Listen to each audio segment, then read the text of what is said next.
A star is releasing more magnetic energy than it should be able to hold. In a quiet corner of the galaxy, somewhere among the dead remains of stars that exploded long ago, there are objects that should not be doing anything remarkable. Neutron stars are small. A typical one compresses more mass than the Sun into a sphere roughly the size of a city.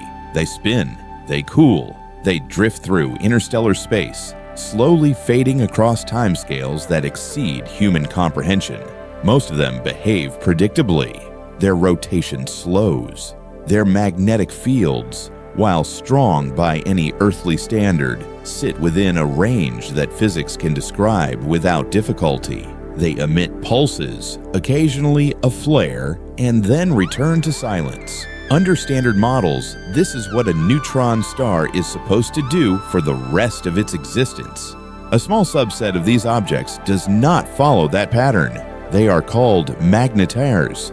Their magnetic fields are estimated to reach strengths of around 10 to the 15th Gauss, a quadrillion times stronger than the field of the Earth. At those values, the surrounding vacuum is no longer empty in any meaningful sense. The field is strong enough to bend the trajectories of light, polarize the space around the star, and warp the atomic structure of any matter that strays too close. Magnetars are, by every available measurement, the most magnetically extreme objects in the known universe. And then, occasionally, one of them releases a burst of gamma radiation. These bursts are not subtle. A single event from a magnetar a few thousand light years away can briefly outshine every other source of gamma rays in the sky. In December 2004, a flare from the magnetar SGR 1806-20 reached Earth after traveling roughly 50,000 light years and still managed to ionize the upper atmosphere of the planet. For about a fifth of a second, a dead star on the other side of the galaxy disturbed the layer of air above our heads. Detectors recorded the event. The total energy released in that single burst was estimated at over 10 to the 46th ergs. Within 200 milliseconds, this object emitted more energy than the Sun produces in 200,000 years. That number is the problem. A magnetar's energy budget is not infinite. The standard model treats the magnetic field itself as the reservoir. When the field rearranges, when stress builds inside the crust until it ruptures, and the magnetic structure outside reconnects into a lower energy configuration, the difference is released as radiation. This is the dominant theoretical account, and it has worked, in a rough sense, for smaller flares. The numbers come out close enough. For the largest events, the numbers do not come out close enough. The energy released exceeds what the modeled magnetic reservoir should be able to supply. Estimates of the available magnetic energy fall short of the observed output by factors that are not minor and not easily explained by measurement uncertainty. A star is releasing more magnetic energy than it should be able to hold. The most direct response to this problem is to assume the field is stronger than measurements indicate. Magnetars are typically characterized by their external dipole field, the large-scale structure detectable from a distance, but a neutron star's interior is not directly observable. It is possible that the internal toroidal field, wound through the core, is significantly stronger than the surface dipole suggests. By some estimates, the internal field could exceed the external one by an order of magnitude or more. If that is correct, the energy reservoir is much larger than the surface measurement would indicate, and giant flares become explicable. The crust holds back enormous internal stress for centuries or millennia, and when it finally fails, the buried field releases far more energy than the visible field would predict. This explanation is elegant. It preserves the standard mechanism. It requires no new physics. It only requires that the inside of the star be a place we cannot see. That last requirement is also the problem with it. The internal field cannot be measured. It can be inferred, modeled, constrained by indirect arguments, but it cannot be confirmed by any current observation. The theory survives because it cannot be directly tested. and there are independent physical arguments suggesting the buried field cannot grow arbitrarily large without producing other effects that are not consistently observed. The numerical fit works only within a specific range, and the upper end of that range begins to strain other parts of the model. The reservoir may be larger than it looks. It may also not be. A second account moves away from the surface entirely. In this picture, the energy comes not from the slow rearrangement of the magnetic field, but from a sudden structural failure deep inside the star. The crust of a magnetar is under continuous stress from the field threading it. Over time, that stress accumulates. At some threshold, the crust fractures, a starquake, and the rupture propagates into the field, triggering a large-scale reconnection event. In this version, the burst is not powered by magnetic energy alone. Part of it is mechanical, elastic energy stored in the deformed crust, released catastrophically when the crust fails. The combined budget is larger. The flare becomes possible.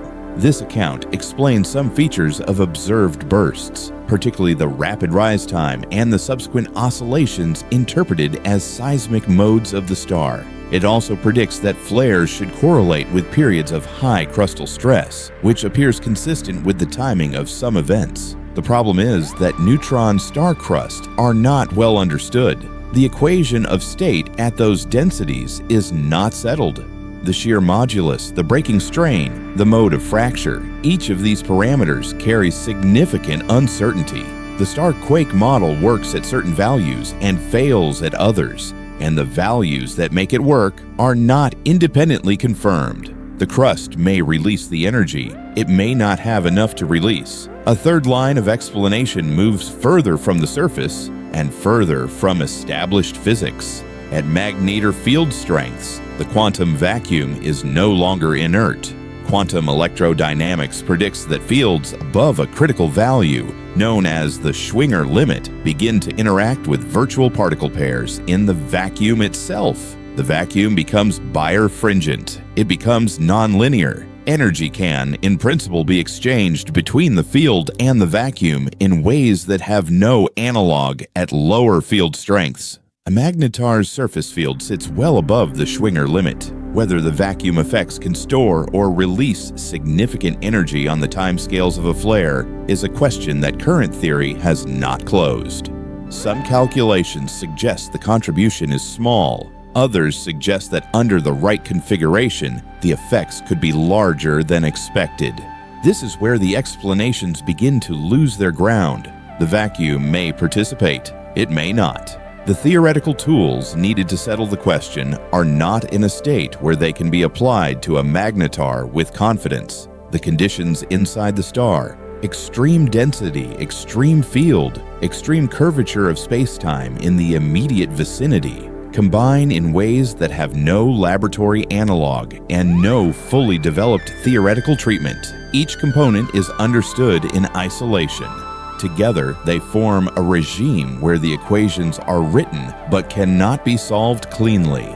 None of the three accounts is wrong in any demonstrable way. None of them is right in any conclusive way. The buried field model rescues the energy budget by placing the reservoir somewhere unobservable. The starquake model adds a mechanical contribution that depends on parameters that are not well measured. The quantum vacuum model invokes physics that operates in a regime where the math itself has not been fully closed. What remains is an observation without a settled mechanism. The flares continue to occur. Detectors continue to record them.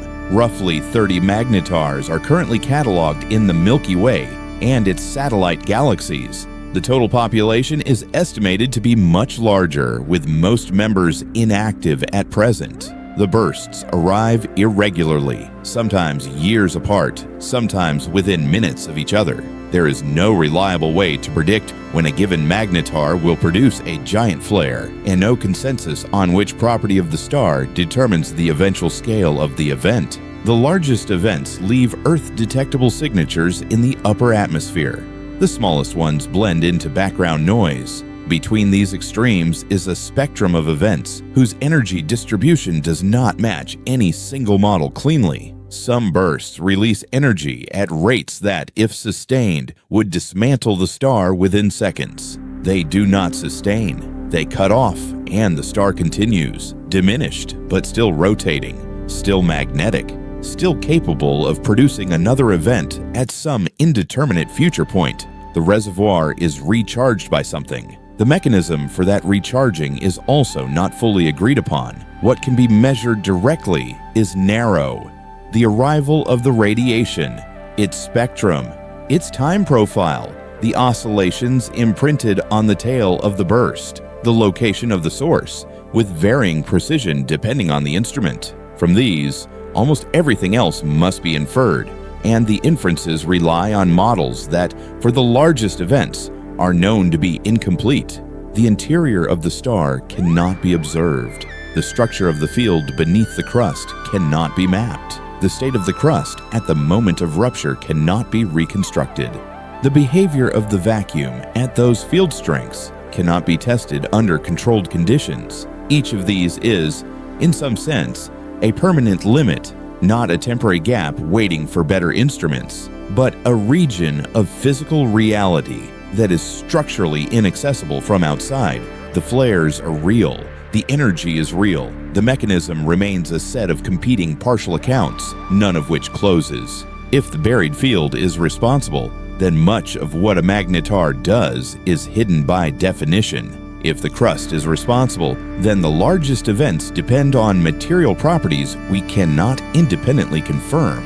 If the vacuum is responsible, then the explanation requires extensions of physics that have not been completed. The most likely answer is that some combination of these mechanisms contributes, with weights that vary from event to event, which is to say, no single explanation accounts for what is observed, and the actual process is a layered phenomenon assembled from incomplete parts. Each new flare adds data.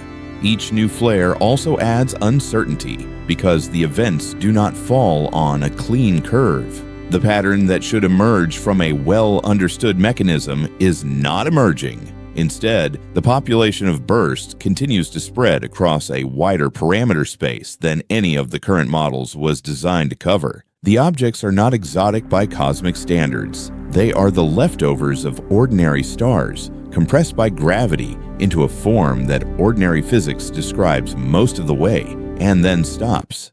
They sit in the galaxy. They have always been there. They will continue to release energy at scales that cannot, at present, be reconciled with the energy they are believed to contain. Somewhere in the next several years, another magnetar will rupture. The radiation will travel for centuries or millennia and arrive at instruments that will record its time profile, its spectrum, its tail oscillations. Models will be fit. Estimates will be revised. The total energy will be calculated, and the number will once again exceed what the star should have been able to release. The discrepancy is not shrinking.